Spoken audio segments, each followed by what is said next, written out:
You think you've seen all the great villains of One Piece, right? Well, today, I'm going to show you the real greatest villain in history. This guy is so dangerous that even the elders went silent just from his presence. Want to know who it is? Then stick around until the end, because you won't believe what you're about to see. It all starts with Sabo taking down the gate guards to get the keys. His observation haki is spot on. Huh, Sabo? He even burns the faces of the guards. Looks like it's not just Zoro who knows how to handle enemies. He even takes a breath so it doesn't look too easy. And the mission to get the keys went well, huh? But then Bonnie enters the room and finds him, and we get a pretty unexpected duo. They move forward while exchanging some information.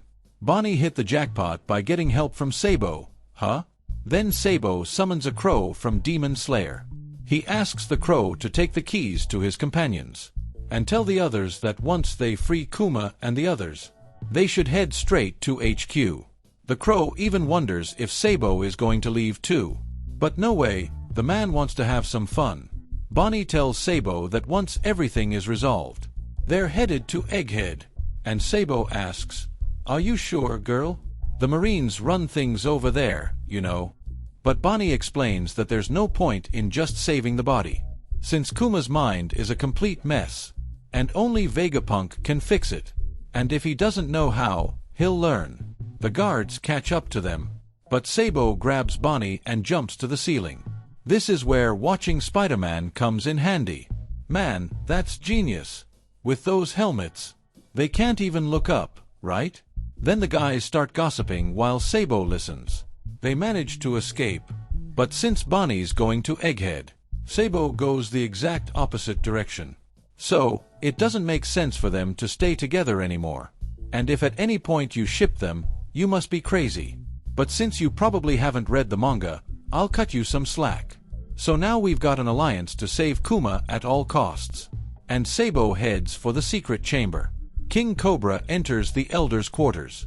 The closing door reminded me of horror movies, because every time that happens, things go south. But since only people with disabilities are authorized to enter, there's not much he can do, right? So he starts advancing on his red carpet.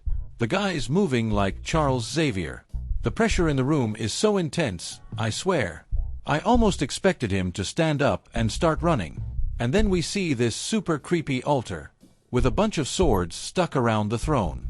And as if it wasn't creepy enough, all 5 elders show up right off the bat. Then they ask what question the king had. Cobra asks for a moment to remember, because the pressure was so much he even forgot his own name. But he remembers and starts telling a story. That began 800 years ago, when the government was founded, back when Morgan Freeman was young. Naturally, as they started everything, they brought their families with them. And that's how the first celestial dragons came to be, those who still rule the world today. There were 20 representatives from each family in total, and the 20 leaders had equal authority.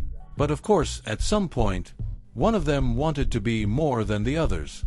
So they said, what if we create a throne, but no one sits on it? Then they draw their weapons to say, no one sits on this thing. Whoever does will be punished. But over time, the representatives changed, though they still rule in Mariehua to this day. However, they erased their family names from their lands, so they wouldn't have to share and become nobodies. But the great queen of the past, Lily Nefertari, did things differently. She stood up and said, "This is my land, and I'm not giving up this right. Independence or death." So, she decided not to be one of the government bootlickers, choosing her own path. And that's how the Nefertari family still rules Alabasta today. To represent Lily's defiance, they removed one of the weapons surrounding the empty throne. One of the elders loses patience, since he doesn't like sad stories, and tells Cobra to just ask his question already. But Cobra drags it out even more. He says he's been reading some old letters, because his country has a lot of important information, and they only have history from after the Void Century there. However, Queen Lily's name wasn't credited, and she never returned to Alabasta. Sexist. And since she disappeared, her brother took over the kingdom.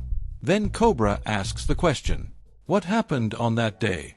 Saturn even says, "Oh man, you came here to ask us about something that happened when Roberto Carlos was born." Fine, the story of Nefertari checks out. But as far as we know, she returned to her country. What happened to her after that? We have no idea. It's been over 800 years, dude. Folks, keep an eye on this guy.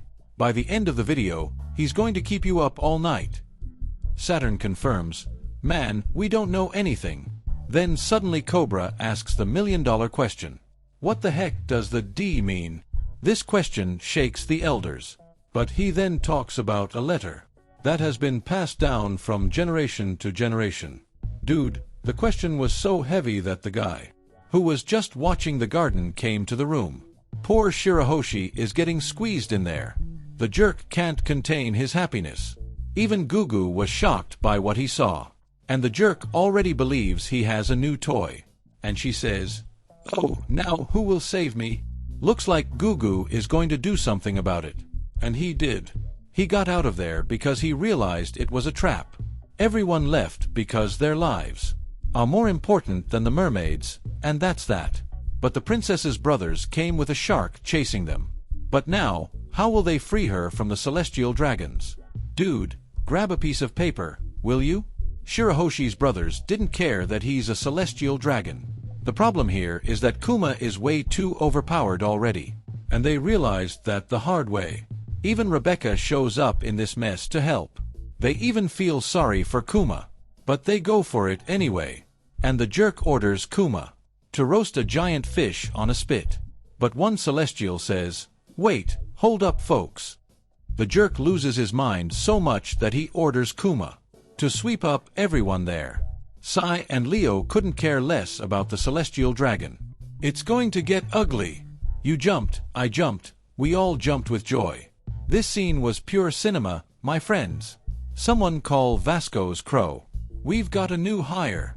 And Kuma was about to make dwarf soup. But luckily Nanho arrived just in time, telling Kuma to go home already. The Demon Slayer crow says they got the keys. Let's retreat, folks. And they all left after all the chaos. Now, back to the most anticipated moment of the episode. Cobra wants to know what the D means again. The elders tell him, "Man, leave. Knowing that is confidential, pal." Then someone starts walking toward them. Remember that jerk I mentioned earlier in the garden? Well, check if there's toilet paper in your bathroom. One of the elders says, "Hey boss, Cobra hasn't left yet, man. Why are you here? If this jerk has a Sharingan, I'm going to pee my pants." He calmly walks to the empty throne. Don't sit there, or the empty throne will be called the occupied throne. Oh man, he sat down. And with a sinister voice, he simply says the name Lily. I swear, nothing is going through me right now.